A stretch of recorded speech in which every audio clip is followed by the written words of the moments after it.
Hey, what up? This is Zach Guilford from Midnight Mass, and you're listening to one of my favorite podcasts, Pop Culture Pastor. Pop Culture Pastor. I don't know what it is about seeing someone in a Baskin-Robbins uniform that makes me badly wish we had a Baskin-Robbins in our little town. So my memory of Baskin-Robbins in this little town is just that they sold the mints. You had a Baskin-Robbins here? Walmart sold the Baskin-Robbins mints, the flavored ones. Like there was the mint chocolate mints and I don't even know that was a thing. Mints. Oh yeah, that was a thing. I grew up in big towns where we had Baskin-Robbins, and I've never heard of Baskin-Robbins mints. No, they had flavor like the Lifesavers Cream Savers. It was like that. Gross. No, what I remember is Baskin-Robbins and the peanut butter chocolate ice cream. Get a double cone peanut butter chocolate ice cream at Baskin-Robbins. Yeah, I'll have that. That sounds good. I've ordered it. Who's going to get it? We do not advertise for this entity because they have not paid. Right, yeah. We saw Ant-Man and the Wasp Quantumania. And there's several appearances by the BR there. The Baskin-Robbins. They always find out, as I'm told. And we're here to talk about the Baskin-Robbins. No, I mean the Ant-Man and the Wasp Quantumania. I see now my mind's on the ice cream. I can't get it out of my mind. This is Pop Culture Pastor. We saw Ant-Man and the Wasp Quantumania. It's time for a roundtable discussion. Spoilers will follow. So if you have not watched Ant-Man and the Wasp Quantumania and you do not want to be spoiled, you should probably go watch the movie first, then listen to this. All the spoilers, like it is basically Baskin-Robbins left out in your car on a 100-degree day. That's how spoiled this is going to be. We are going to spoil the nerd out of this movie. We are nerds, so that's good. And to do that today, we have, of course, Cody and myself. I'm Dave in the house. We have fellow geeks of the round table, Sir Jason. Sir Jason wearing his Thor Strongest Avenger hat. Yeah, the only time I can be compared to Thor is when he's Trucker Thor, so I wear it when I can. Trucker Thor. We basically have the same body, though. Yeah, the same body type. That was a joke. Same body that was a type, joke in the movie. Sir Kane. Hello. Sir Kane is here. He's a familiar voice. I'm mostly here, at least. Yeah. And Sir Justin. Hey, what's good, guys? Still riding the wave of a Chiefs Super Bowl, and I'll tell you what, Quantumania was a ride. Now, Justin, I'm very interested at some point, not now, but at some point to get his overall thoughts on this movie or just on some of the other things, because Justin is not a comic book geek. This is true. So Never Justin, delved into comics. Each of the Knights of the Geeks of the Round Table here have different specialties. And so I'm very curious to find what Justin's thoughts on this movie are. I have lots of thoughts. I almost don't even know where to begin. I have good thoughts. I have bad thoughts. I have what in the world is that thoughts? I have what were they thinking thoughts? And also I have, okay, I got it. I got that one, thoughts. Pretty much this movie's all over the place. So let's just get into it. Ant-Man and the Wasp Quantumania, broad take on the movie. We have, of course, Paul Rudd, it's not Paul Rudd, Scott Lang, played by Paul Rudd, who is living off his fame apparently now. His daughter Cassie, not a fan. She's got the young heart, and she's an activist type person, and she wants Dad to be an Avenger. She's getting herself into trouble. I don't really know what that has to do with anything else that happens in the movie, other than that she starts off in jail.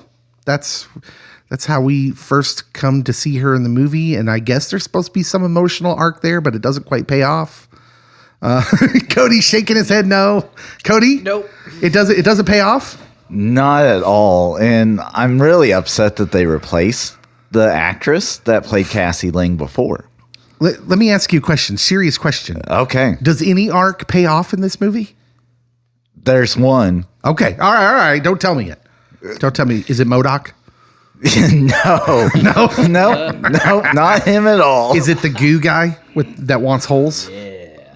That's an undervalued one. So that one might be. Is it the guy that has a lamp for a head? Lamp for a head guy's sad.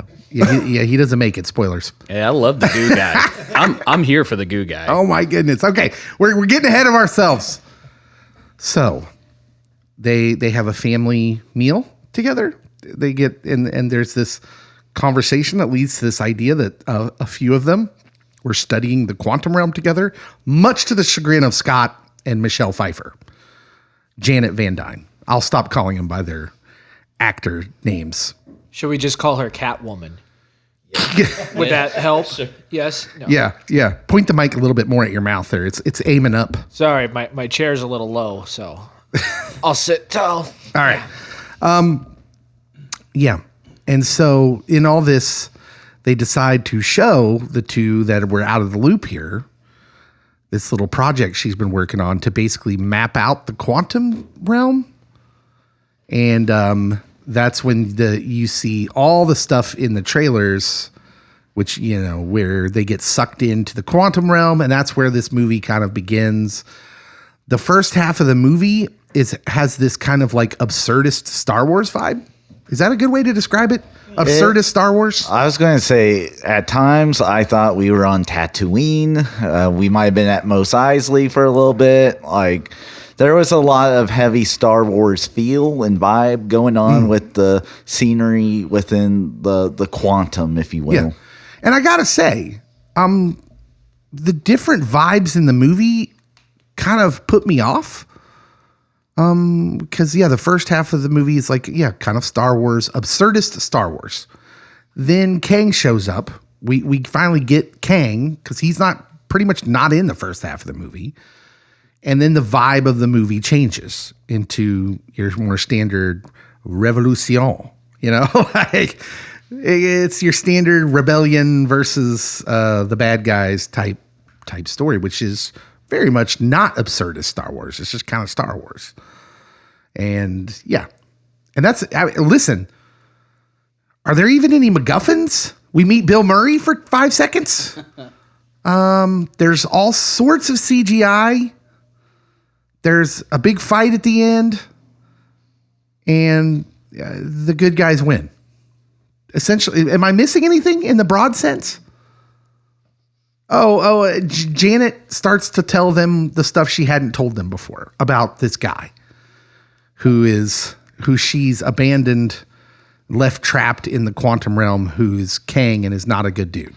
I still don't know why we were all upset with Janet, aka Catwoman, for not explaining. It's like, okay, she just was traumatized for 30 years being left in the quantum.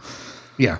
Like, get over it, people. The only parts where I was interested in the things she didn't say was when she implies that she had a relationship with Bill Murray because she had needs, and Hope's like, oh, stop, like she reacts to it, and then her dad says, yeah, well, it was 30 years. I dated for a little while, and she's like, oh, stop, that was funny, and I was like, oh, we're making fun of, they both thought they were dead.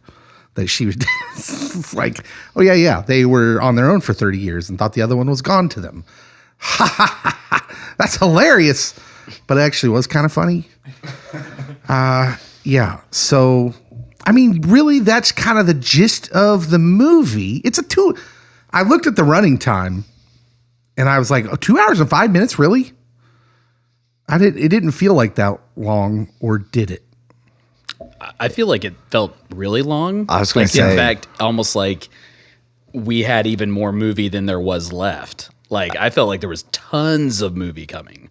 At times, especially towards the end, I felt like they were doing the Lord of the Rings Return of the King thing. Like, the movie could have ended like 4 separate points, and it just kept going. Yeah, let's not jump to the end yet. I'm not spoiling anything. Because that's going to be a big discussion. I'm just saying. I have all the thoughts about the end. Return of the King vibes of like, oh, they're on the boat. Nope, wait, nope. Okay, but let's be really fair. More of it. Let's be really fair. Return of the King is an amazing movie. This one, not so much. Yeah, we call those things the Dino movies. If you remember Dino, Christian pianist from 80s, his songs would end 20 times. And yet they'd keep going. I have no idea who you we're have talking no idea about. Oh my No. goodness. I did not grow up in the church. I was like Dean Martin. Well, I just got a lot of your audience to cheer at their listening devices. I was in the church my whole life. I have no clue who that is. I thought this was a Flintstones reference. I wasn't sure. Yeah, I was like, this is either Flintstones or it's Dean Martin, and it was neither. Okay, let's start. First of all, do you guys have any broad takes on the movie in general? Like just broad thoughts? Yeah, I think overall, I kind of enjoyed it, but I was kind of just watching it from face value. I'm kind of in the same camp as Justin, whereas I wasn't really fully into comic books growing up. So a lot of the MCU stuff is and the story arcs and overall bigger picture stuff is kind of new to me. Mm-hmm. So I kind of go into it with like, I have no idea what's going to happen.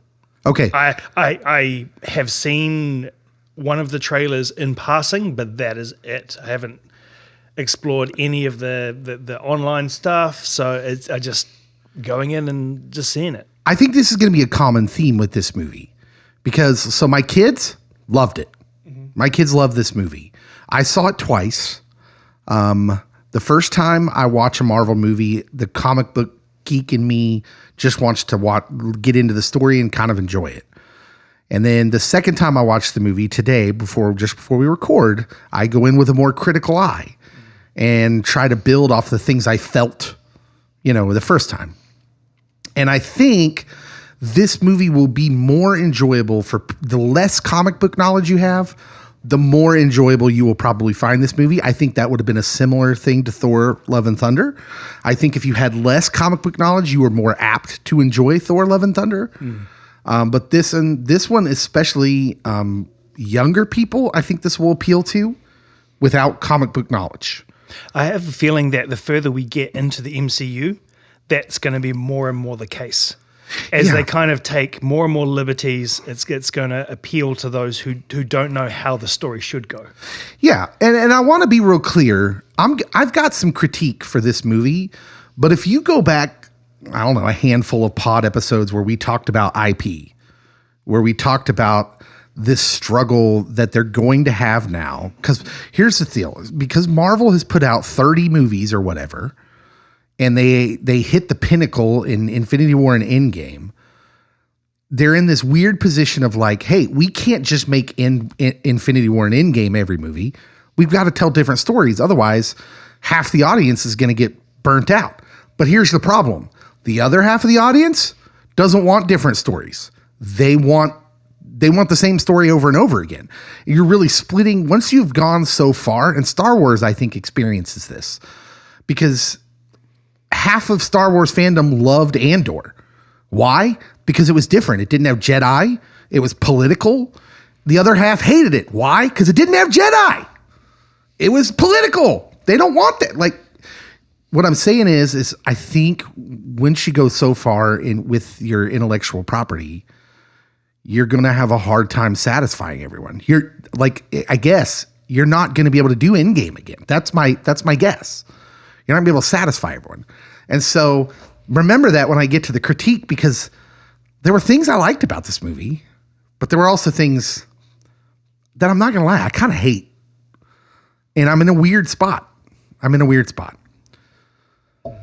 Okay, so I'll be contrarian Cody on this. Of course you will. I wouldn't expect anything less. So I will disagree. I think that there's going to be another in-game level quality. We're back at Marvel's end of stage one. I hope you're right. And so as someone that thought most of Stage 1 was hot trash as standalone films. But as you build up and you build up and you build up, it's like, oh, you really needed those hot trash movies that I thought were hot trash to actually get to Infinity War and Endgame. And right now we're back in the hot trash phase. The standalone is going to be rough, but it's all building. I know this is your stance, and every time you say it, I'm just like, yeah, but Phase 1 wasn't hot trash. Okay. I have brought out the list. Okay. Yeah, hit me with the list. So let's do this. Just hit me. Iron Man, The Incredible Hulk, Good. Iron Man 2, Good. Thor. Good. Ooh. Okay. What, in Thor? You didn't think Thor was a good movie? The first one? Yes. It was okay. It was, listen, the first Thor is the most like the comic book any of the Thor movies. It has the Shakespearean element. The Loki-Thor relationship is at its best in the first movie. It might be, but It's the one most like the comics. Go on. Good. So Captain America and Avengers, I agree, are good.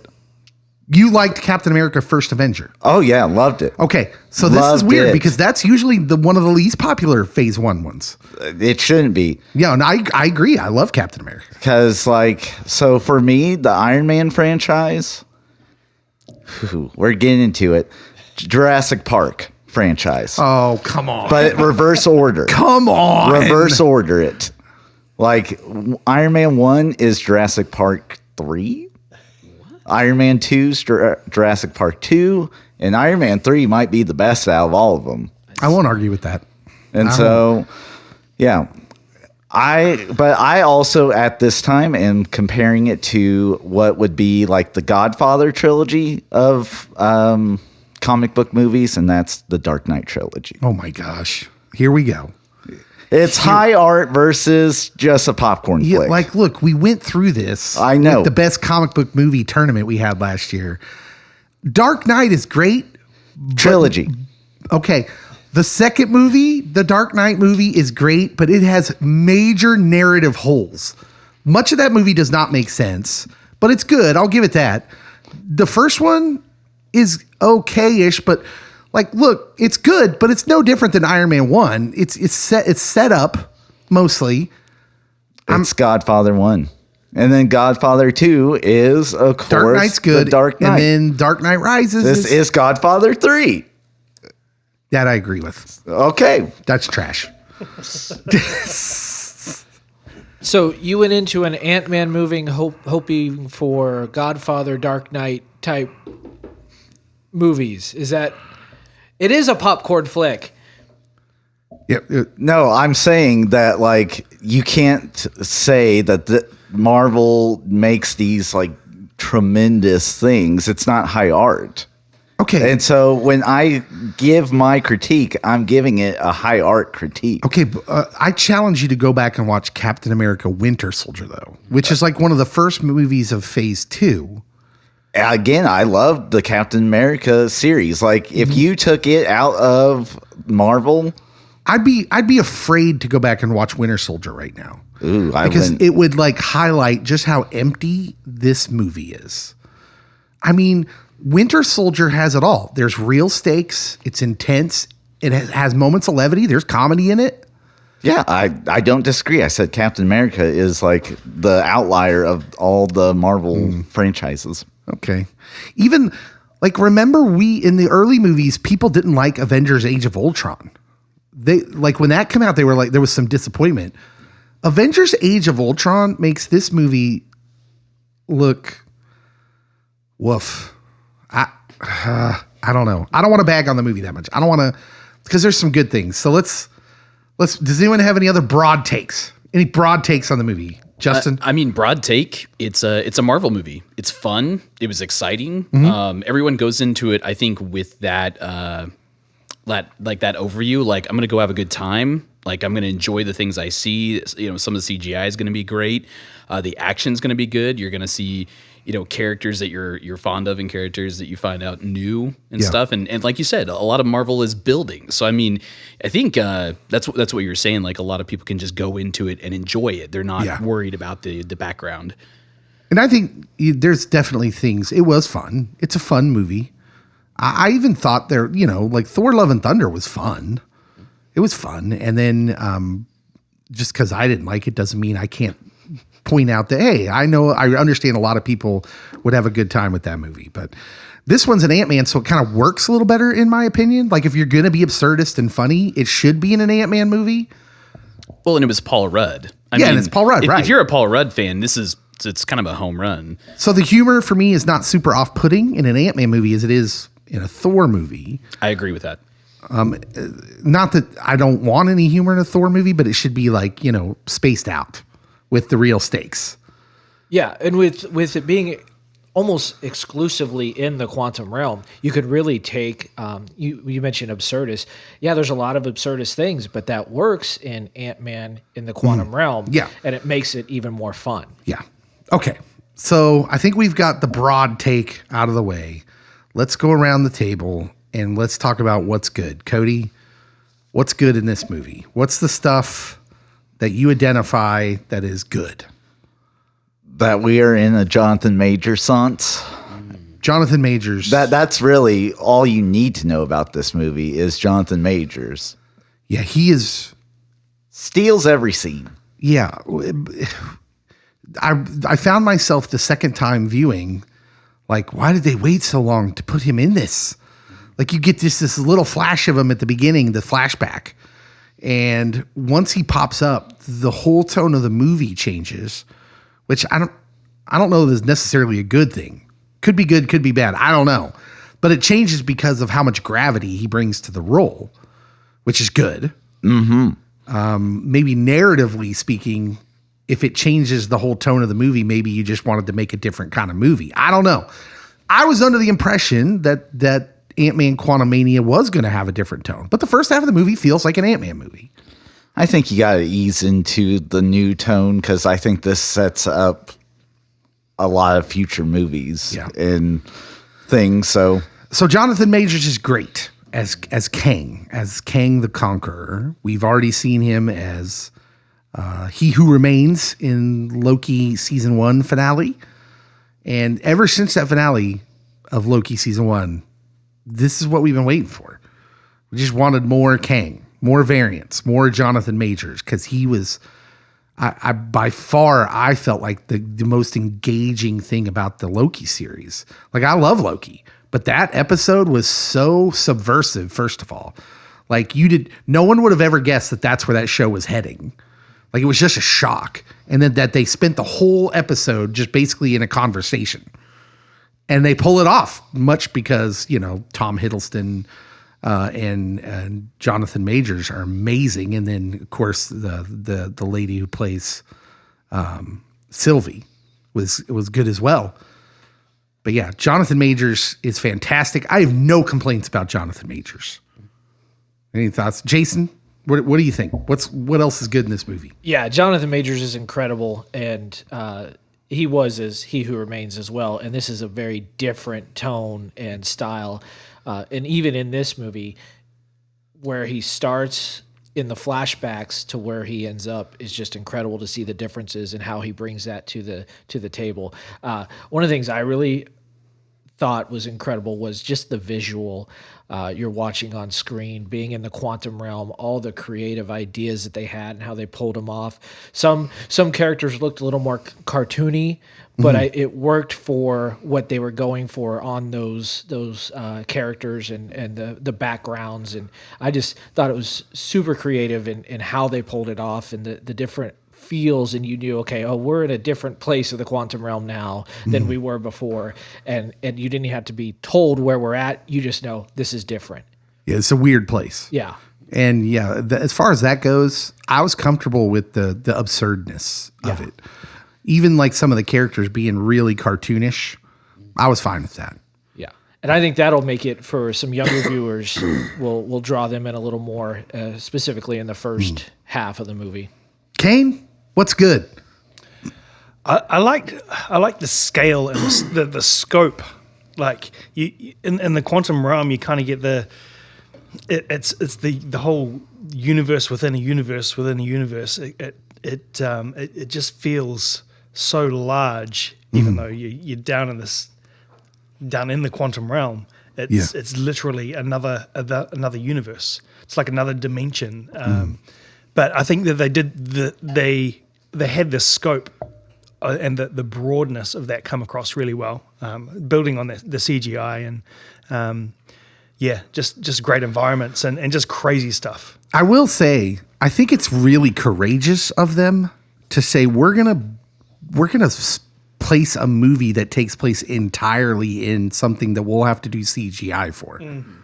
Like to have pretty much the entire movie take place in the quantum realm I'll give them props for that. It's courageous. I don't know that it always works for me. There's a scene where Cassie and Scott hug, and they're large. They're supposed to be big, and I couldn't even really tell until they said they were big. I was like, oh, okay, they are big, and it's because the quantum realm, you have nothing to scale it to. Yeah. And right? yet they're a lot smaller than they would be in real life. So it's supposed to affect them the same way it would in the real universe. And I kind of see the quantum realm as Horton Hears a Hooniverse. Yeah, that's a good It's way. just this tiny thing within a flake, but it's so huge. Yeah. It's as if this movie is as if Horton could have gone to the Hooniverse, right? Yeah. That's basically what it is. Yeah. Justin, what's good? I thought it was fun to kind of get an insight on what was going on while people were gone. Scott's gone 5 years. Janet's gone like 30 years. We're finally getting a view into that we never got as to different things that would have been happening, different things that they would have seen, things that they were involved in. I felt like that was good. And it was also kind of nice to see like the family aspect that had been developed, because even after, the snap and different things like that, people have come back. You forget that, it's not like hunky dory. Like there's serious tension about things that were missed, things that no one understands. You aren't going to tell me what happened there. Well, you don't need to know what happened there. It's good to get some background happening about what life is actually like now. Yeah, there's some interesting exposition. And filling in, and all the social issues as well that the snap caused. Where they're talking about all these people that are now homeless because they lost their homes because people returned after the snap. Just so this whole just crazy world with this major event that happened that affected everybody. Yeah, there was some more filling in there. And I thought, the Disney Plus series, they did a little more groundwork on that sort of thing. I know Falcon and the Winter Soldier. I mean, I don't know if that was a great show overall, but they did fill in a lot of the gaps in that particular stuff. And so, the Cassie role in this, where she's in jail basically because she was protesting, and you find out that's why. Finding out, a little bit more of Janet's story and the fact that she has needs, I guess. that was all very interesting, and it was good. And like I said, I think funny but so awkward. Right. And I know I sound negative, but I want to reiterate, we already said Jonathan Majors. I'm so happy Kang is here. And for 45 minutes to an hour, he's menacing. He's so intriguing. And Jonathan Majors' acting is just, there's just something, he has a quality that you just can't take your eyes off him. And he's just, he does this subtle thing as Kang where he's so under control the first time you meet him. And it's just progressively, you can see the anger bubbling underneath the surface with these little subtle things he's doing with his face. And by the end, by the time he's yelling, "I am Kang," like he's getting upset, he's like full on, it's bubbled over, it's boiling over. And boy, he's just really, really menacing, really fantastic. And yeah, for everything up until the end that it has to do with Kang was great. It was great. I think his acting did a good job of kind of you leading yourself through the process. He led you through like a sorrow and a misunderstanding, and then he led you through a moment of even I'd be willing to help, and then he led you through a moment of what have I done? Like now he's bigger than I can handle. Yeah, so I'm glad you brought that up because there are things about the script, about the story itself that I'm going to talk about later. I can't say it's good or bad. There's there's bad things in the script. There's weird story choices, but then they make Kang sympathetic. So I went and saw it with my wife first, and my wife was like, for most of the time, I don't dislike him. He doesn't seem like a villain, and they did a good job. Boy, there's some lines, and I don't know if it's because he's delivering them or if it's the script. You got to give some credit to the script writer. There's some lines delivered that are amazing, like when Janet is basically confronting him, saying, you know, I can't let you go. He's like, you'll kill trillions. And he says this really cold line. And I heard the theater react to it today. He said, I wish that mattered. And he says it like just so matter of factly that you're almost like, oh my gosh, what? I don't know if that was the theater reacting or me sitting next to you reacting, but yeah. Yeah, the implication, there's another line where the implication is like, hey, I know you think I'm bad, but if I don't get out of here, you're going to see worse. Lots of me. He says lots of me. Basically kind of almost verbatim the same thing He Who Remains says to Loki and Sylvie at the end of Loki season 1. So there's this continued implication of there are much worse variants of me, and you need me to beat them.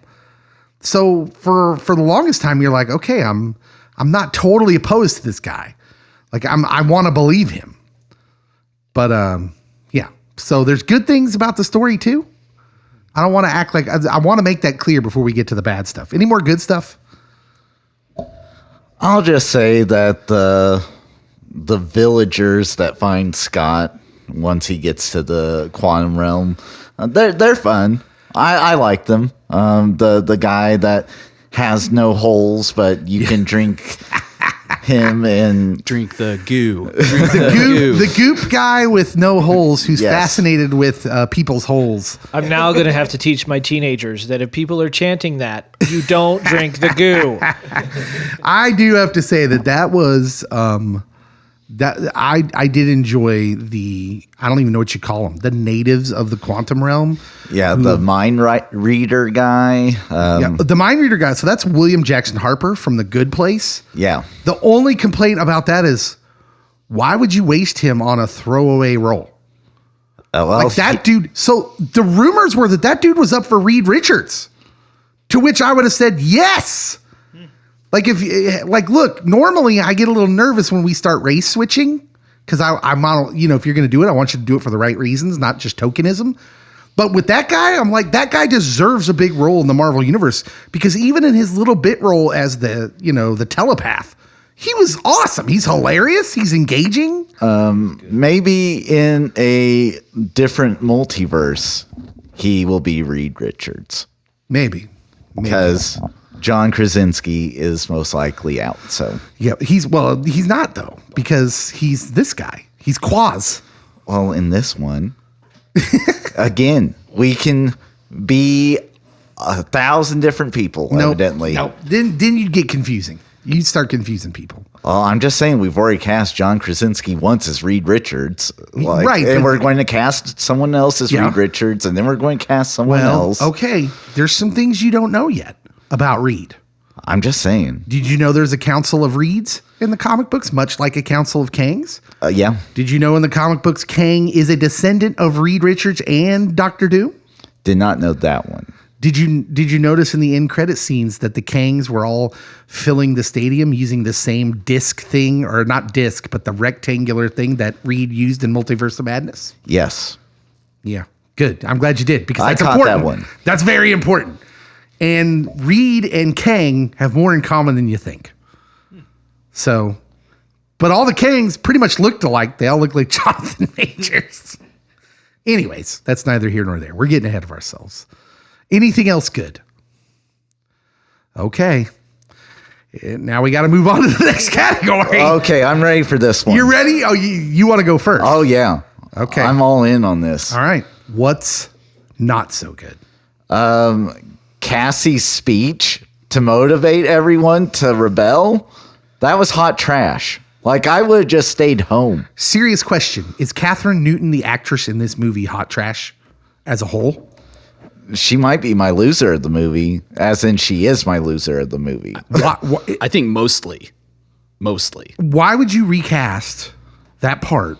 I don't know anything about the actress who plays her in Endgame, but why recast this with a name if, like, you're not going to get a good because I agree, she's not good in this movie. Even her as social justice warrior, I'm like, I don't know why you're yelling at your dad. I mean, Avengers mainly do like the big galaxy Avengers level threats. Yes. He's not. Look, Ant-Man's not going to show up at a protest to fight against cops. What do you want him to do, Cassie?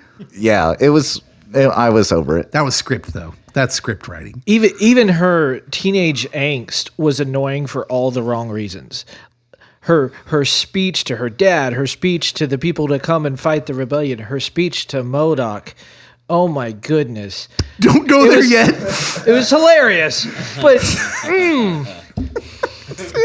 I can't believe that's not where you went first. But I let's don't know keep going on if Cassie. it was the actress or just terrible script writing and line writing in those stages.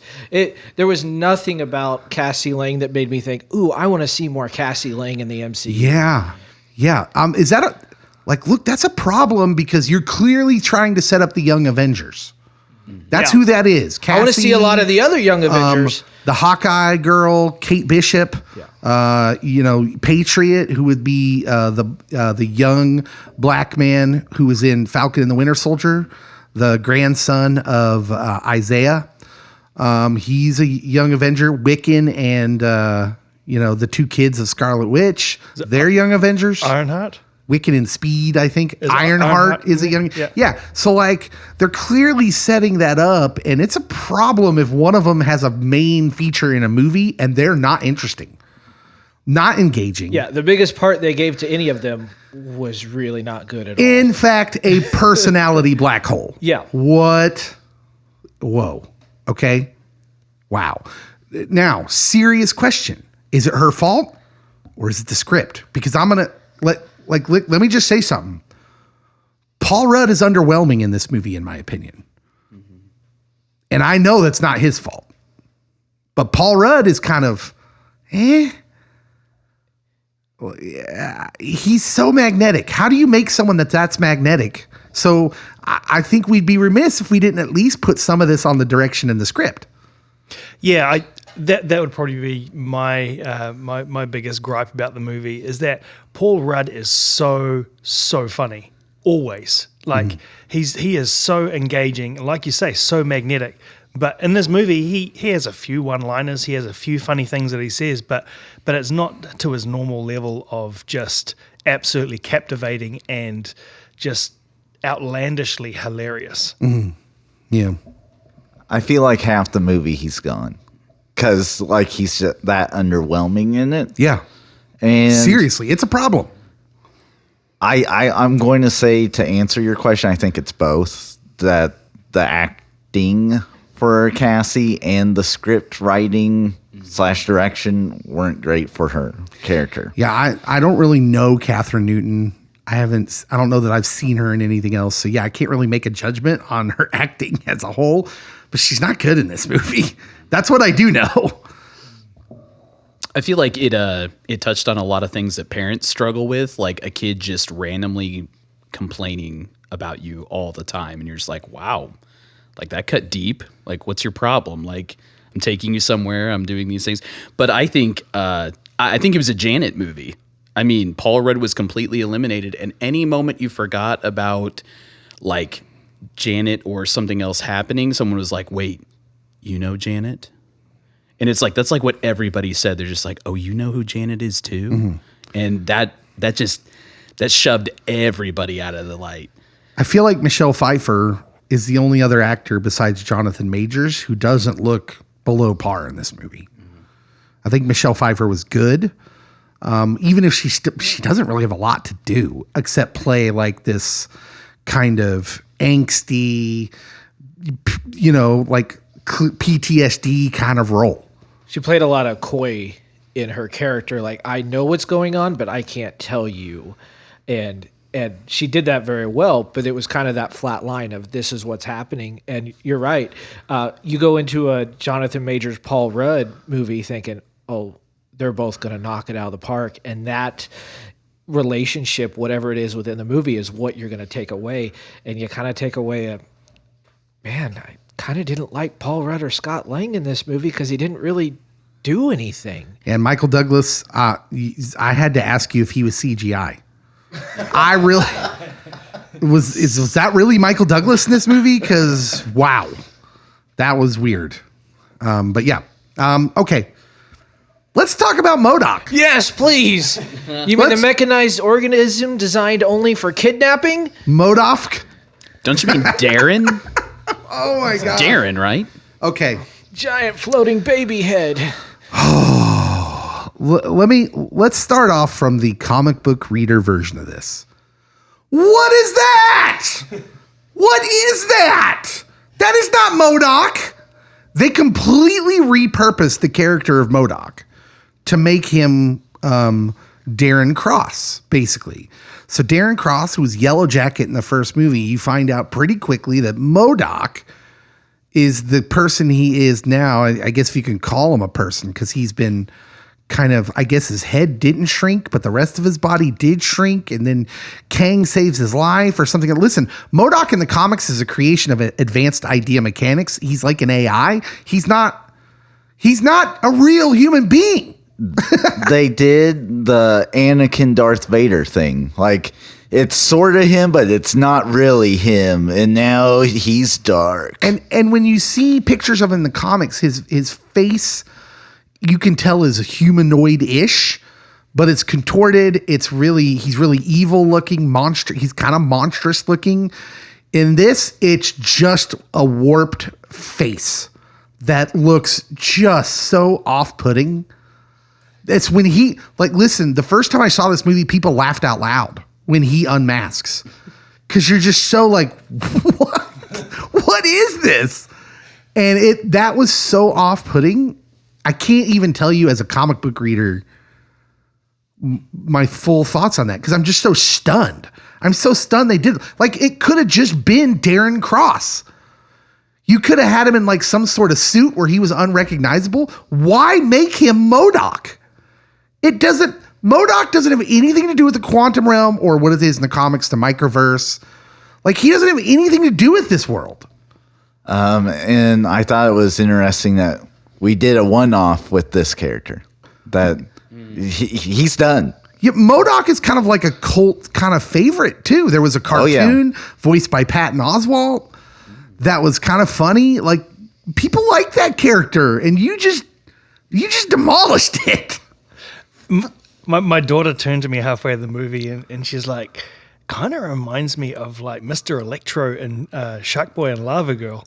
You know, Shark Boy and Lava Girl? Okay. This is a real thing though. Okay. So you mentioned that. Understand that Marvel is heavily using Rick and Morty writers right now. They have been for the last few movies. The guy that wrote this movie is the guy they've tapped to write Kang Dynasty, Avengers Kang Dynasty. And I'm concerned, y'all. I'm just like, yeah, this felt like a cartoon. It felt like it. It didn't, it felt weird. And MODOK's a big part of that. Like, listen, I told Jason this. The MODOK character, what they do with Darren Cross, like, you guys ever seen Enemy of the State with Will Smith and Gene Hackman? It was a long time ago. And they're sitting in the truck, and Gene Hackman can tell Will Smith has gotten this idea, and Gene Hackman looks at him. He's like, "You're either incredibly smart or incredibly stupid." That's how I felt about MODOK. I was like, "This is either genius or imbecilic. Like, this is just so ridiculous, such a bad idea. It's either a good idea, a brilliant idea, or it's a terrible idea, and I can't decide which it is." I'll decide for you. It's terrible. It kind of reminded me of Zordon from Power Rangers, the big head. Yeah. But then you had like a baby body attached to it, and I felt like that character was so forgettable. You know, like when the first Ant-Man was over, I mean, you were okay that he was gone and you really didn't need to have him come back. I don't know. Like, it was a strange pick. Yeah, and like it's almost like we could have been in the writers' room. They were like, okay, we're gonna make an absurdist Star Wars style adventure in the quantum zone. Hey, you know who's an absurd character? MODOK. How can we get MODOK in this movie? Like, no, that's not how it works, man. You can't just reach into the Marvel bag and just pick something out randomly and write him into the story. Yeah, and let's make it not even make sense on any level. Why does he look that way? What are we doing? We saw him as a blob at the end of Ant-Man, and now he's fully intact, but part of him is shrunk and the other part is enlarged, and it's just they just don't do it well, and they build him up before he shows up as this they call him the Hunter, and they say he will kill anything in his path to get what the Conqueror sends him after, and then most of the time the only thing he kills are civilians who can't fight back. Do not get me started on the supposed the alleged what's the word I'm looking for? The alleged what is to be feared about any of the bad guys in this movie. Because we're going to get there too. The idea that I'm supposed to be afraid of Marvel has a villain problem. Mm-hmm. They have a real villain problem, but we'll get there. We're not there yet. I actually thought MODOK was just a head. Like, I thought that's all that was left. I thought like his whole body was like obliterated or something. Yeah, no, he had little Tyrannosaurus arms. And then you saw the little cheeks, his little buttocks. when he was put into the suit. Where they're putting him in the armor and you see his little buttocks. And you're like, what? Why? Why would... Absurd. That was, in that vein, I can totally say, like, yeah, if what you were doing was to set out to make just an absurd Star Wars style movie, then that's maybe a good idea to have MODOK, I guess, but then don't make him Yellow Jacket. Don't make him Darren Cross.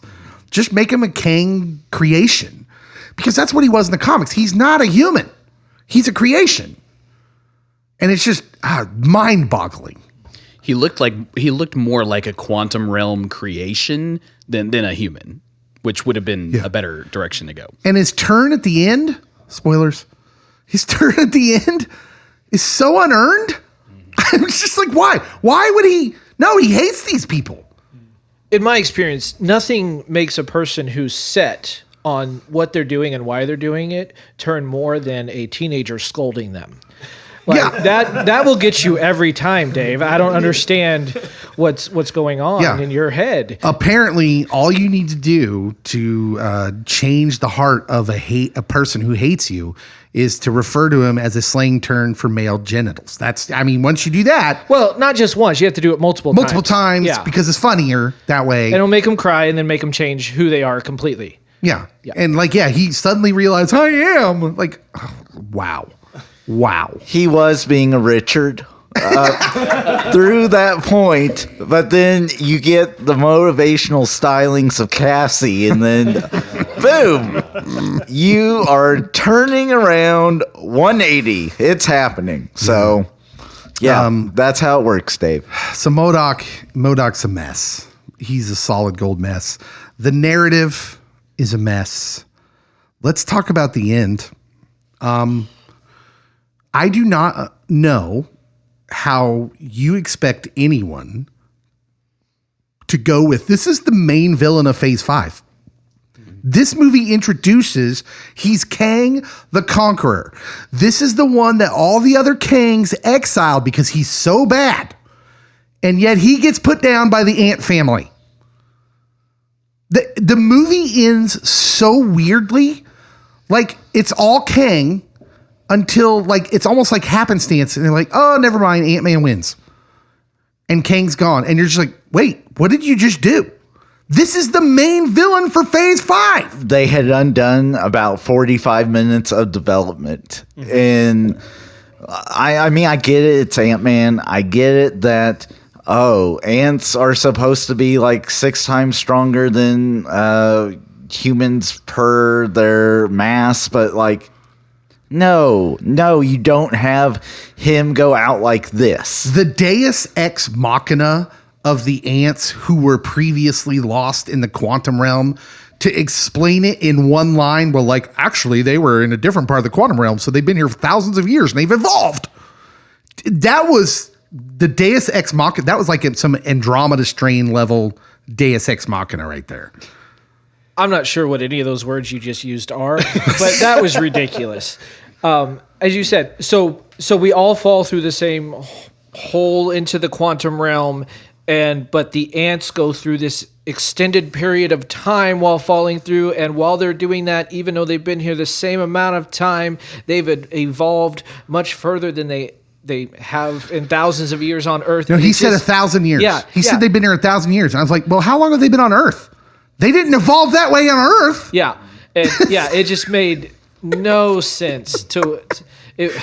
He said they've created their own government style. And I'm just like, wait, what? And your big bad, the Thanos of this phase got beat by ants. I think I've seen this movie before. I think it was called My Girl, where the guy got beat by bees. Then it worked. Here it doesn't. No. I did kind of think when they were having a bit of a punch up at the end, and Scott Lang was getting a few good licks in, I'm thinking, hang on, isn't he fighting the guy who had all these amazing powers, who could just with his fingers, like in thin air, just go squish? Oh, goodbye, Scott Lang. Sorry, you're done. Okay, so like the story, the script writing, and in particular the editing is so bad in this movie. First of all, there's a scene where Kang walks Janet through a portal as his prisoner. Yes. Then they go somewhere else for like about a minute, and you come back and she's being led into Kang's throne room where he's sitting on the throne, except she's being escorted by soldiers. And you're like, wait, what just happened? There's several scenes like that where the cut scene doesn't match the next scene. The people are in different places, which is weird. Like, it says to me it was rushed. Not only that, Kang drops down in the middle of this battle when the tide's starting to turn for the rebels, the revolutionaries, and starts incinerating people. He's firing lasers out of his hands where people are just poofing into thin air. Then Ant-Man and the Wasp show up and charge him, and he shoots them, and it just deflects them. Mm-hmm. And I'm like, wait a minute. Yeah. You were just making people disappear into little clouds of poofs. And why isn't it doing that to them? Because the script says so? Make it make sense. He literally had Jedi powers and can freeze people mid-air. And yeah.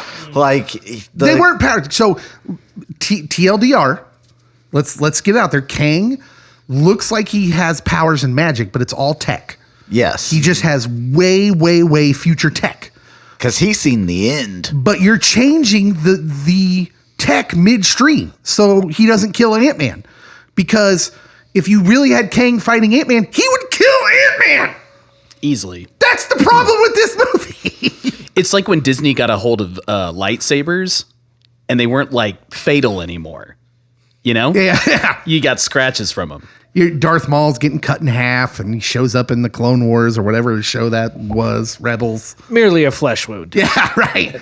He's got like robotic legs, and you're like, oh, okay. Getting cut in half, totally survivable, I guess. But yeah, listen, Kang is incinerating people with his glove rays, and then immediately isn't when it's Ant-Man and the Wasp, and there's no explanation. None. He literally pins Ant-Man and his daughter up against walls and is crushing them with his tech earlier. And then all of a sudden is fighting hand-to-hand combat with Scott. And I guess you could say, well, his tech got damaged. Okay. But also he seems to be way more physically trained than Scott. He's beating Scott to a pulp. And yet the Wasp shows up and starts shooting him with her little sting things. And I don't know, y'all. I don't know, man. That was weird. And look, I'd be remiss if I didn't say this because I do look at some of the rumors and stuff. And I went back last night after I saw this movie the first time. I went back to read some of that stuff. Okay. So here's the rumors.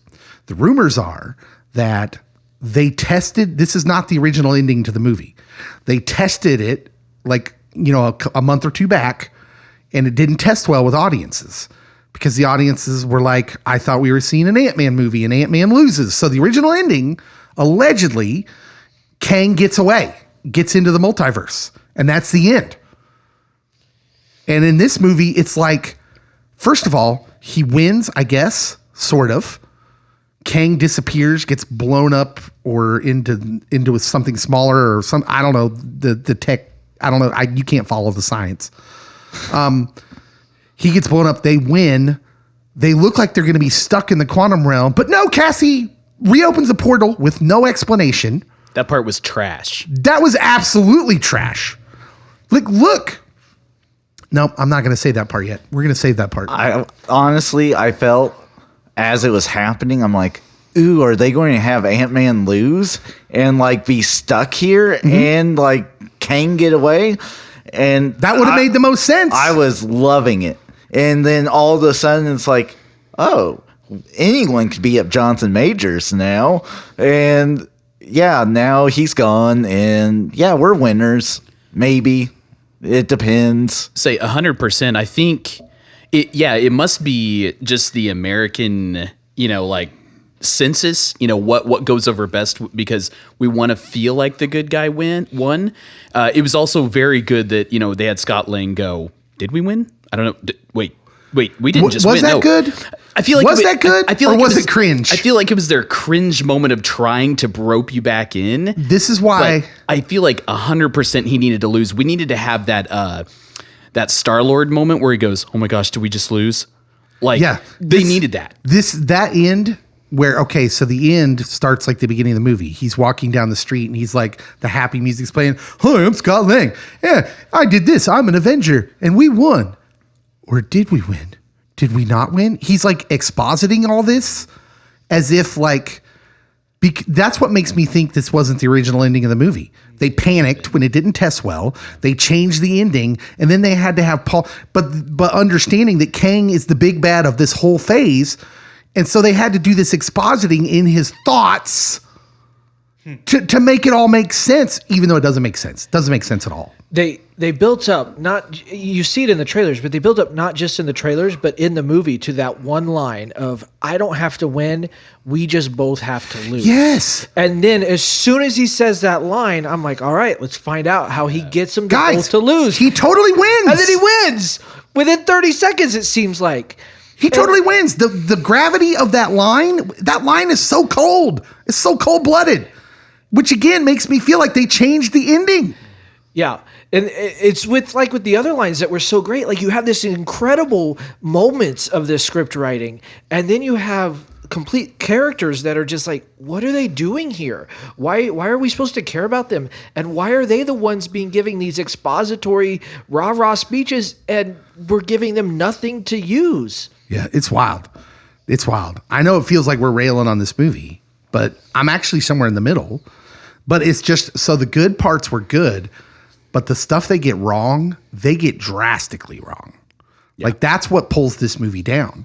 Is I actually think they actually probably cumulatively get more right. It's just what they get wrong, they get really wrong. Yeah. MODOK is bad. Yeah. The ending is bad.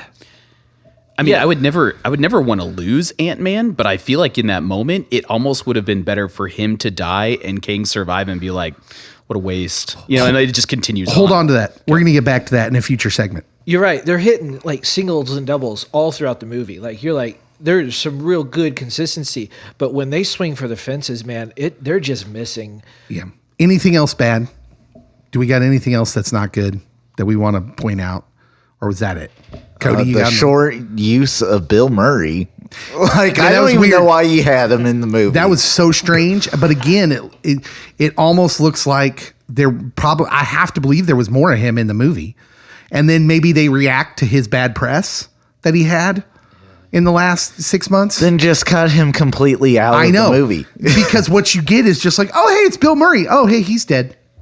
I mean, he was also an old, gross, nasty man. I mean, like, he was just like you didn't he's care about him at all. He's totally a lech, and he's a traitor, and it was weird. That was weird.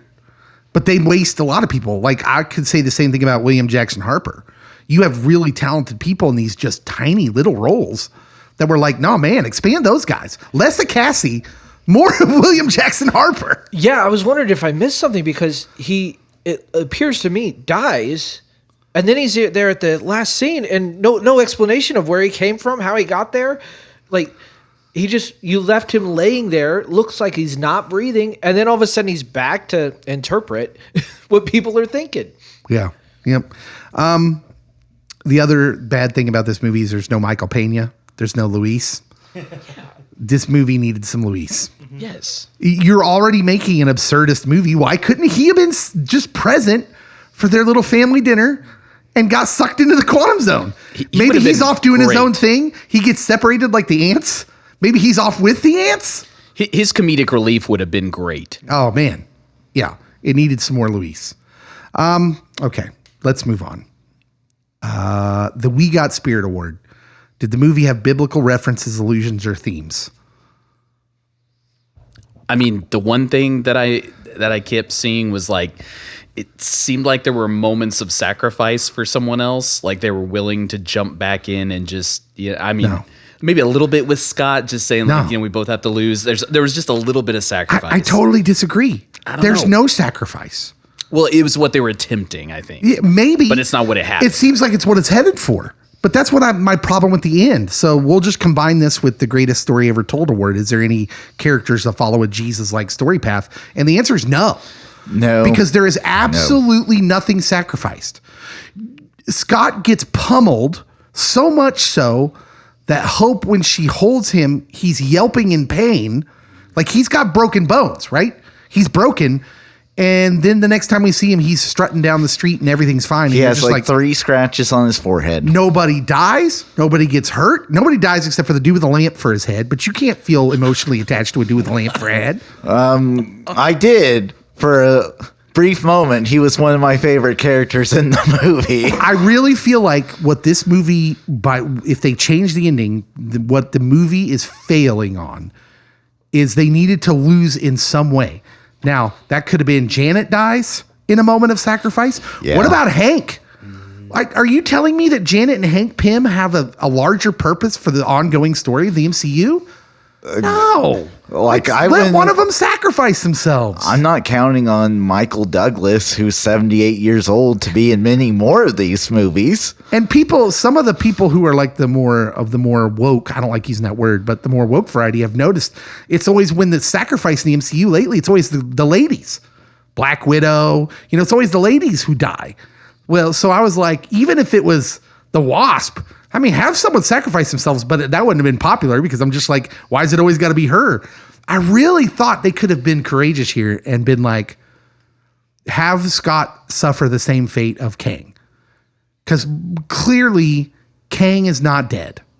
Otherwise, they wouldn't have had him do that ridiculous exposition at the end. Yeah. He's clearly not gone, but have him disappear like Kang in that, quantum explosion or whatever it is. I don't know.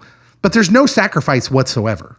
So for like biblical themes, you rule out the Jesus narrative real quickly. Like at times I could see Kang being, so I'm going to have contradictory characters in the Bible. Mm-hmm. So God, Old Testament, Genesis, the flood. Kang's willing to burn out all the negative. God's willing to flood out all the bad. Okay. So that's a really negative view of religion, but I'll go there. Okay. But then, like, at times, I feel Kang does this, like, he's more of a Lucifer character that, like, he wants all this power and he has all this charisma and he just knows how important he is. And yet he's not really the all-encompassing power, clearly, by the way this movie ends. He's just a jabroni that can... I would almost push back a little bit and say he's more like a Jonah character because he's motivated by his need for revenge. That's the only reason only thing he ever says about getting out is he wants to make them pay. The Kangs that sent him there. He's in a void without time and space, and so he's kind of existing like God in that facet because God's outside of time and space and also inside, but that's a whole nother thing. But no Jesus. Nothing biblical, really. They're not a lot. The closest thing we have to any sacrifice is MODOK. Yes, you're right. MODOK sacrifices himself. And you're like, and it's so ridiculous and so out of left field. They play it for absurdity. Yeah, that there's nothing you can take from it and be like, all right, that was the right. And how weird is it? him. How weird is it that he has the heel turn and is like sacrifices himself to help them win, and they make fun of him. Yeah. Like Ant-Man and the Wasp, they're like doing we're the popular kids in high school, like, yeah, sure you did. Yeah, you're an Avenger now. Like, while making silly faces, and I'm just like, what is happening? Well, how could you not make silly faces at that giant silly face looking back at you? Oh, yeah. He's a ridiculous character. But you're right. He actually is the only one who sacrifices in the film. It was pretty off-putting when he was like spitting and sputtering. Oh my goodness. That, like I said, I think that is either genius or it's just ridiculous. And I can't decide. I'm leaning towards ridiculous. Maybe in the writer's room, it's either genius or ridiculous. But on the screen, it was just ridiculous. All right. Who's the winner of the movie? I mean, I don't think this is even a discussion. Like, who's the winner of the movie, Cody? Okay, so I'm going to, like, Jonathan Majors is clearly the best thing of the movie. Yeah. The person that gets the biggest bump, though, from this, Michelle Pfeiffer. And I'm going to put the "putt" in front of it just because that's great. I think you're reaching. Literally, she, like they had said earlier, that it's a Kang and Janet film. And where has Michelle Pfeiffer been, like, forever? Oh, she's back. I will say, I think there's a version of this movie where we're talking about Jonathan Majors the same way we talked about Heath Ledger in The Dark Knight. I think there's a version of this that could have existed. Oh, yeah. Where we'd be talking about that. And I think because the story is such a mess that we get robbed of it. Jonathan Majors gets robbed. So you know what? I'm going to allow it. Michelle Pfeiffer is the winner of the movie. I agree with Cody. Jason, who's the winner of the movie for you? Is it just out of bounds for me to pick a completely different movie? I thought you were going to say, can I pick a CGI character? I mean, yeah, there's some cool the ones Goop in guy. those. Yeah, the Goop guy. Hey, the Goop guy is highly entertaining. I'm now a lot more intrigued about Creed 3. Yeah, Getting to watch Killmonger and Kang battle each other in a boxing ring? Yes, please, sign me up. We should be like, oh, bonus, we get to see Jonathan Majors again soon in Creed 3. Instead, I'm like, oh man, Creed 3 can't get here soon enough because I feel it's like incomplete. And again, I don't want to harp on the same thing, but I feel like this should have been like this huge coming out party for Jonathan Majors. And instead, you recognize that, man, he does the most, but the story just hampers him. I'm so frustrated.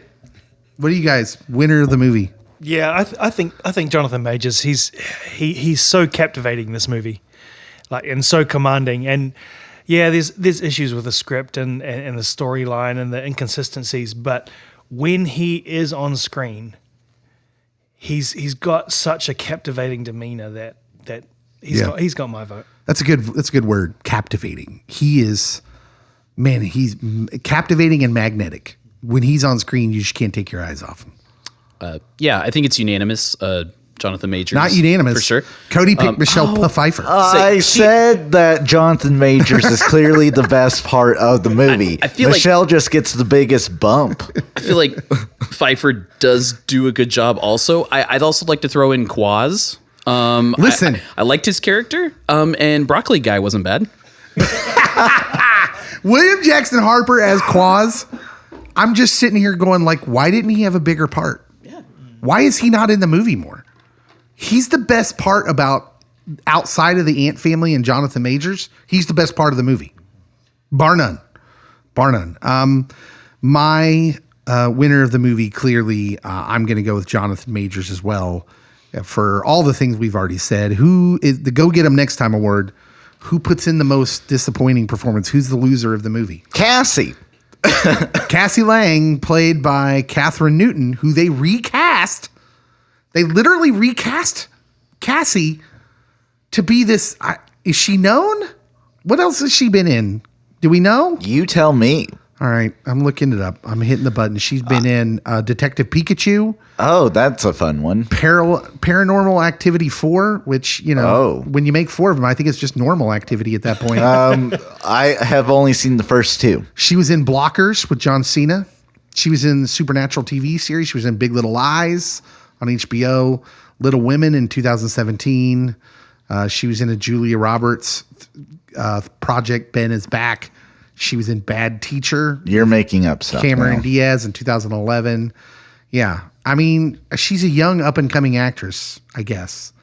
But I was super disappointed in Cassie. I just thought... So when we recast, and Marvel does this, they're not afraid to do it. I mean, they did it after Iron Man 1 or 2. One that they... recast, and now we have Don Cheadle instead of Terrence Howard. They did it with Mark Ruffalo replacing Edward Norton. They're not afraid to do it, but like previously they were hitting home runs with these are talented actors that can carry the mantle of the previous one. She's definitely not good in this. Not good. Yeah, but even in that, the recasting, you could make an argument that none of those were actually better casting than the Don original. Cheadle. I think Don Cheadle. I think he does a great job at it, but I'm not sure he's better than Terrence Howard. Yeah, I don't in that role. You want to hear something really, what's the word I'm looking for? Controversial. I actually liked Edward Norton as Bruce Banner than Mark Ruffalo. I don't like Mark Ruffalo as Bruce I thought Banner. that's the one you'd fight back on, and I thought I was being controversial. No, in that. I know that the reasons Edward Norton did not get to continue in that was because apparently he's difficult to work with, I guess. But I way preferred Edward Norton as Bruce Banner than Mark Ruffalo. Yeah, just my own personal preference. So my biggest who's the loser of the movie? Loser, Corey Stoll. Oh my goodness. I tried to look up other things he's in, and I haven't really seen anything else besides Ant-Man and this, and I will never see him, if he ever appears on the screen again in front of me, I will never see him as anything other than a giant baby with a tiny little giant buttocks. baby head with little Tyrannosaurus arms and legs. And it's so disturbing. Yeah. It's just, it takes you out of the movie when he first, because the mask is okay. Like, if he wears the mask the whole time and he's just a machine, just a voice, then he's fine. He's not. You recognize that. Oh, he's got little baby arms and little legs. And I loved most of the absurdity of the movie. Yeah, but that was just no. Corey Stoll, man, Kane. Yeah, my vote's for Cassie. Catherine Newton as Cassie. Mm-hmm. Justin, loser of the movie. Cassie for sure, but I'm also going to go out there and just say I think Douglas. I think he was like Michael Douglas. Just I don't know. I didn't like it at all. In fact, like if you go back in Ant-Man, it's like he has a real hard time trusting Scott, and then he doesn't want to let Hope do anything, and then all of a sudden he's just been working behind everybody's back and making Cassie a suit and all these things. And it's like, we've been exploring the quantum realm without all of you. You know, like it's just like, what the heck is wrong with you, dude? For a movie that really lacks emotional stakes. Like, he's a big part of that, in that, even the idea that his wife has been with another man, even if they were apart 30 years and he thought she was dead, his reaction is nothing other than, oh yeah, me too. Yeah. What? Yeah. And we haven't had this conversation yet, so let's do it while our lives are in danger. Right? Yeah. Like, what was that? It's like Michael Douglas is just cashing checks. Yeah. That is not the sign of a healthy relationship. He is just cashing checks at that point. And so, I don't think that's a bad pick at all, because he was weird in this movie. Just weird. My pick's going to be real meta. I think the loser of this movie is Jonathan Majors, because we should be sitting here talking about this amazing he was already known to Hollywood that this dude's going to be an amazing actor. This dude's going to win Oscars. but it won't be because of this movie. And it's not his fault. He gets robbed of an all-time performance. What should be an all-time performance. I was going to say Marvel could also be the big loser of this movie because they still have the villain issue that I've been talking about forever. We'll get there. That's going to be the final question. We'll get there. Big losers. Yeah. Could I add another meta? Yeah. I think Disney's a huge loser in this because if what you said is true about their audience scores, they are taking the immediate buck over the future potential. Yeah. And that is a big mistake. They've got real big problems. And this leads into the final question. Is the MCU back or is the MCU in trouble? I think my initial reaction after watching the movie was that I kind of felt like this is a movie that's setting up what's to come. So it's setting up Kang to be the big villain. Yeah. And it feels like all of the stuff that Marvel's been doing recently has kind of been just fluff around the edges and I guess introducing new characters and things. But this is one of the movies that's kind of driving the overall story forward, or it was supposed to. And I'm happy for that. Yeah. So like, I'm happy for that because that was one of the gripes about Multiverse of Madness, Thor, Love and Thunder is like, where's the connection? There's like, it doesn't seem, we really thought that was my big complaint with Multiverse of Madness was I really thought this was going to expand on the whole multiversal thing. Well, it was just a fake. It was a fake out. Really had nothing to do with the end of Loki season 2. No Way Home, kind of the same way. We thought it was going to tie into that. It didn't. At least hasn't yet. So we get that connection. The 2 end credit scenes are both Kang-centric end credit scenes, which is great. We get the Council of Kangs, except for, can I just talk about the behavior of the Kangs? In the state, there's a stadium full of Kangs. We meet Immortus, we meet Ramatut Kang. We meet like these 3 powerful Kangs who've brought all these other Kangs together. And some of the Kangs are just acting like animals. Yeah. What was that about? I guess I just thought they were excited. I didn't know what the heck was going on. Like, again, I wanted to know who wrote that scene and why didn't they get people that know comic books to write that scene? Because I don't know what that is, but that's not Kang, any variant of Kang. These are scientists. All the variants, that's what He Who Remains says, is they're all scientists. They all discover that there are multiple universes stacked on each other at the same time, essentially, because they're smart. And you've got variants of Kang going, like, what? Yeah. What is going on? Outside of the first 3 who one you assume is powerful, one you know is Ramatut because of the way he's dressed, and the other one is the smart one, it seems like, or the leader. And then they show a whole stadium full of Kangs who just appear imbecilic. Rabid? They're kind of rabid. What sort of intelligence do we have in this council of Kangs? So weird, especially when you know that there's things in the comic books like the Council of Reed Richards of the Fantastic Four. They're all smart because he's Reed Richards. It's like, I don't know what's happening there. I'm not going to complain a lot about that other than to build on what Kane was saying where, hey, we finally get this connection. The post-credit scene is fantastic. Yeah, I'm more excited about the future of the Disney Plus MCU than I am the Avengers movie that's coming. We tied it to a Disney Plus show.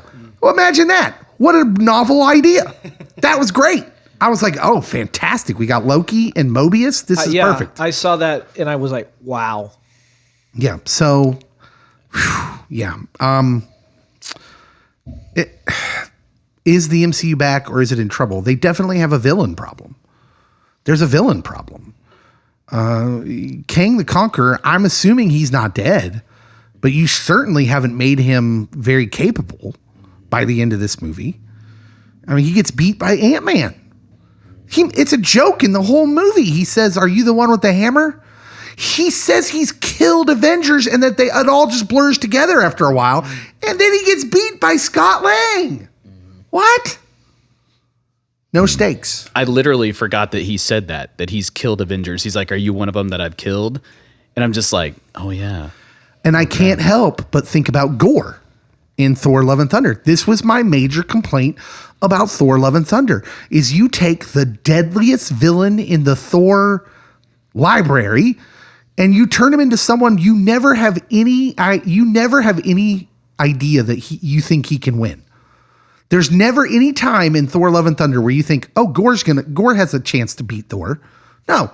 But in the comic books, he beats him handily 3 or 4 times before Thor somehow, with the help of other gods, manages to defeat him. But Gore murders gods.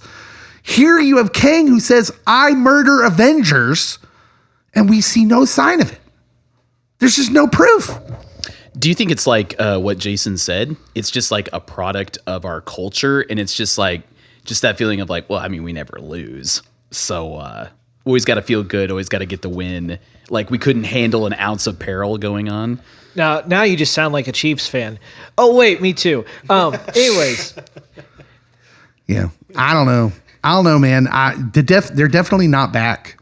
This to me is a continuation of the struggle of Thor Love and Thunder for me. I'm worried. Now, I have some hope that Guardians of the Galaxy 3 will stand alone a little bit.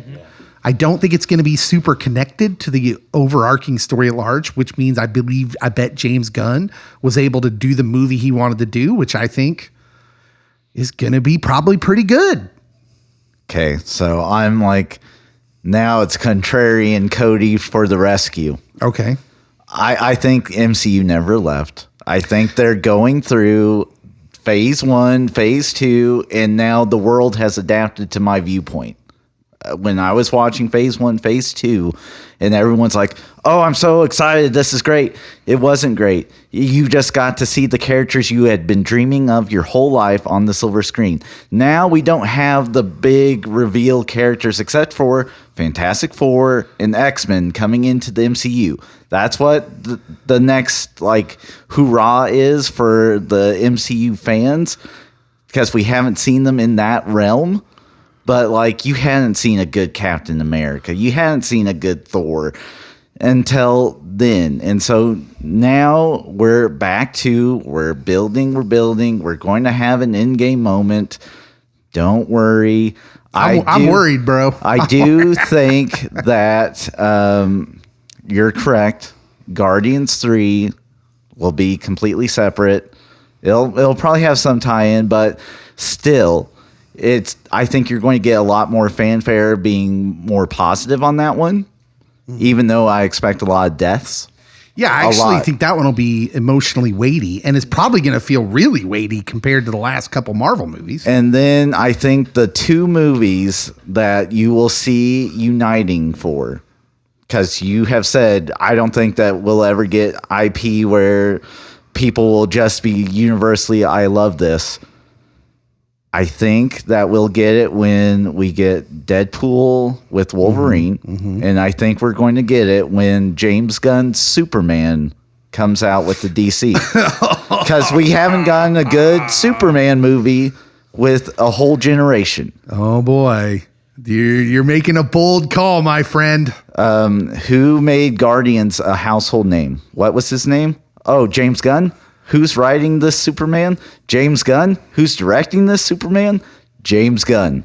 So you can write it, circle this date, and then when it happens in 2025, God willing, and we're like, wow, DCU, it's here. And then I'll be like, who called this? I love Superman. I do love Superman, and I would love to revisit this.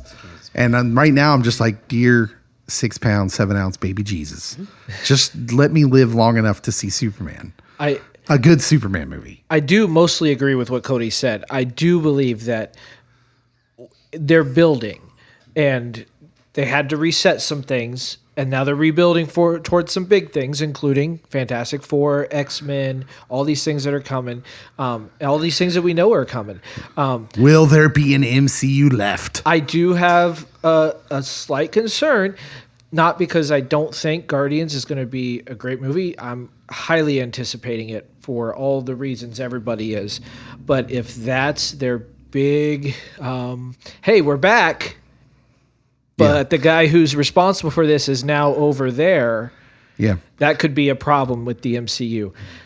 I don't want to be worried. I trust Papa Feige. Yeah, I do too. I still trust Kevin Feige.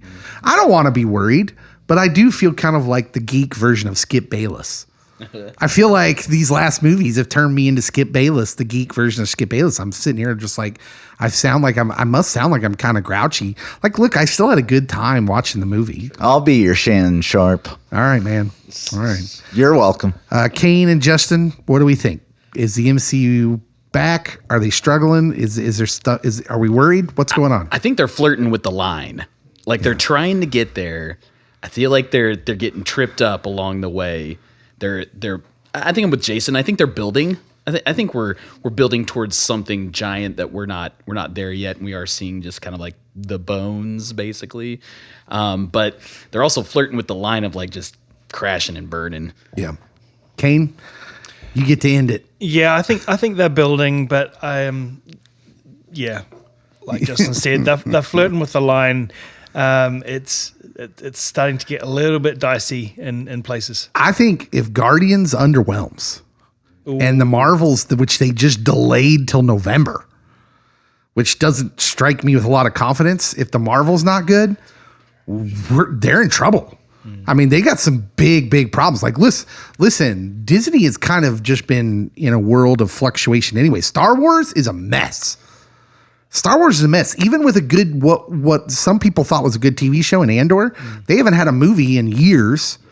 And there's been development, and then they'll say, well, we're not doing that anymore. So, like, Disney's got some issues they need to work through. Well, and I mean, we have noted how big the issues were with Warner Brothers and HBO and Discovery and all that combining. Disney had a shakeup up top. Mm-hmm. And the guy that had stepped down is now back, and they had ousted a guy. And it seems pretty clear that had an effect too, and that it had a lot to do with what's going on. Because now Marvel is slowing things down and saying, okay, at one point they were like more content. Now they're like, okay, less content. So clearly this is where that shakeup at the top was centered around.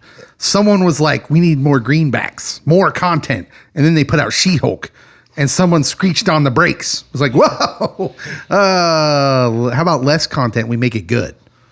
And I heard that we're probably not getting as many series out this year as they had anticipated. Loki season 2 and Secret Invasion. And that seems like it's going to be it. Although, again, you have an end credit scene that leads right into Loki season 2, which I think is what we all kind of hoped we would see. Yeah, sure. The connection we would see between the movies and the TV shows. So maybe that's a good sign. Maybe they got to figure it out. Maybe. What do you guys think? Do you think this movie was good? Do you think it was bad? Are you somewhere in the middle like us? I didn't even ask you guys for ratings. Let's do a speed rating. I give it well, go ahead, Cody. Out of 10. 5.5. 5.5. Jason? 6.5. 6.5. Kane? When I walked out of the movie, I would have given it a 7.5, but now after discussing it for a bit, maybe a 5.372. Oh, wow. That was exact. Justin? Just 6 out of 10. Yeah. What did I give Multiverse? Did I give it 6.5? I think that sounds right. 6.5, probably. Or 7. I'll give this one a 5.5. 5.5 to 6. I will say Love and Thunder was better. No. Come on, man. Come on. There were things about this movie I liked. Kang's great. Majors is great. But yeah, overall, it's somewhere in the middle for me. What did you guys think? Let us know on our social media. We are going to want to talk more about this with you. So just respond to us on social media. If you haven't joined our Facebook page, followed our Facebook page, do that. Or our Twitter. We have a Twitter account that we tweet from sometimes. Make sure and follow that. And rate and review the podcast on whatever podcast medium you are using. And share us with your friends. That's how you can help. We will see you next week.